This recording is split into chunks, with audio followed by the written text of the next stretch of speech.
La question du non-retour des diplômés, souvent appelée fuite des cerveaux ou exode des compétences, est un sujet brûlant en 2026, particulièrement complexe car il mêle ambition personnelle, pression familiale et réalité politique. L'Afrique est le continent avec la croissance démographique la plus rapide et un besoin immense de cadres. Pourtant, chaque année des milliers de diplômés choisissent de rester en Europe ou en Amérique du Nord. Est-ce un manque de patriotisme ou une stratégie de survie? Nous allons analyser les barrières économiques et le poids social dans cette affaire. Générique. Salut à tous, moi c'est Kevin Diatta, étudiant en France, mais surtout observateur passionné. Depuis ma chambre étudiante, j'ai décortiqué pour vous le monde des études et les sujets brûlants de l'actualité. Donc, si vous voulez m'accompagner dans cette aventure, un like, un abonnement et on est ensemble. Allez, on rentre dans le vif du sujet. La première raison qui peut pousser les étudiants étrangers à rester en Europe après leurs études est bien évidemment le salaire. Nous allons prendre un exemple.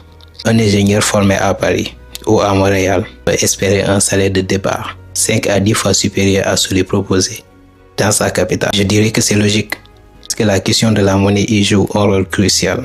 En dehors du salaire aussi, tu peux avoir beaucoup d'autres avantages qui sont liés à ton travail. Bien entendu, en Europe, il y a beaucoup plus de stages à payer aussi. Malgré cela, les étudiants étrangers préfèrent rester ici après leurs études. Pourquoi?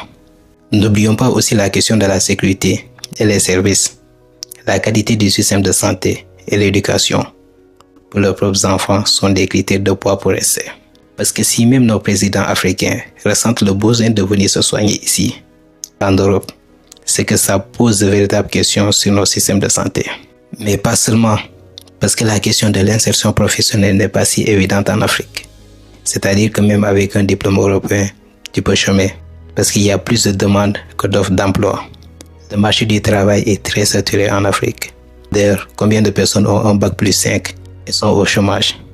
Combien de personnes continuent de cumuler master après master, diplôme après diplôme, en espérant trouver un travail un jour? Pour résumer, même un diplôme international ne garantit pas une insertion dans le monde du travail. C'est cette peur d'échouer ou de ne pas réussir à trouver un bon travail ou un poste avec un salaire qui lui permettra de garder le même niveau de vie là ici en Europe qui pousse certains étudiants étrangers à ne jamais se questionner sur un potentiel retour à la source.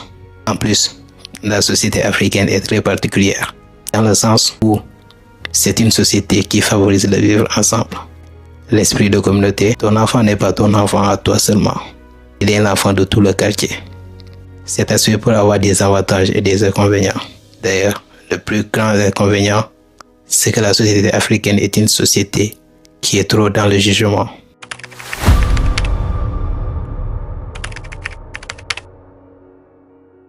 On oublie souvent la psychologie, l'aspect psychologique de cette affaire, la peur de l'échec.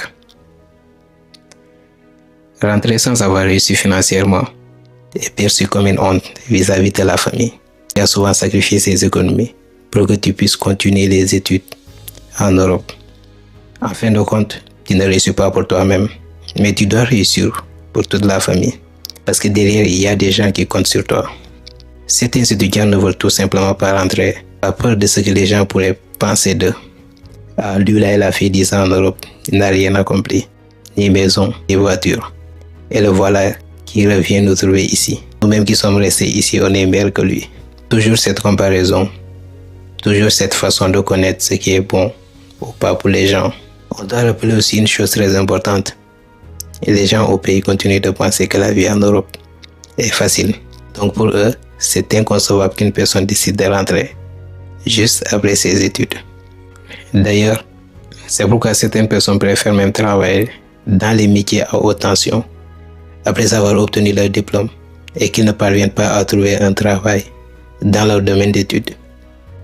Malgré tous les arguments que je viens d'annoncer, on ne doit pas oublier que c'est le pays et le continent dans lequel on a grandi. Ce n'est pas aux autres de le développer pour nous, c'est à nous-mêmes de le faire. J'entends souvent des gens dire que la plus grande perte de l'Afrique sera nos ressources naturelles. C'est totalement faux, parce que la plus grande perte de l'Afrique, c'est sa ressource humaine, autrement dit la jeunesse. Si toute la diaspora se donnait les moyens pour repartir au pays, ou même si elle s'impliquait fortement dans l'économie de l'Afrique en investissant massivement, je pense que l'Afrique pourrait être bien plus développée. Sans cadre et sans jeunesse ambitieuse, même avec les plus grandes ressources naturelles que dispose la Terre, on n'arrivera à rien. D'ailleurs, c'est le cas aujourd'hui. L'Afrique est le continent le plus riche en matière de ressources naturelles, mais ça reste le continent le plus pauvre. Pourquoi, à votre avis? Je pense qu'il est temps d'avoir une nouvelle approche sur comment l'Afrique peut se développer. Et on doit s'inspirer sur le modèle chinois qui a tout misé sur l'éducation et sa jeunesse. La jeunesse africaine est sans doute le futur de l'Afrique. Donc aujourd'hui, en tant que jeune africain, on se doit de prendre des décisions. Difficiles certes, mais nécessaires. On ne pourra pas continuer à rester indéfiniment chez les gens.